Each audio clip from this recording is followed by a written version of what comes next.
Your vehicle's seats are equipped with head restraints and/or headrests that may help provide protection against injury in certain accidents.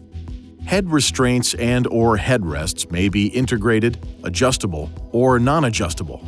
Adjustable head restraints and/or headrests have multiple notches along the stalks to lock them in a desired adjustment position.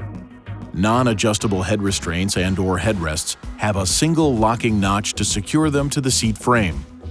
To properly align adjustable head restraints and/or headrests, place the head restraint and/or headrest so its center is in line with the center of the ear. If your ear position is still higher than the recommended alignment, place the head restraint and/or headrest at the highest position.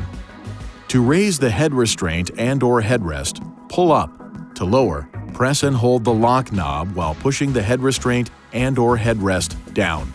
Please see your owner's manual for further details.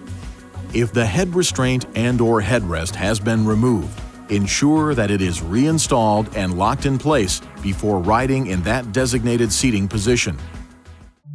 Please see your owner's manual for important safety information, system limitations, and additional operating and feature information.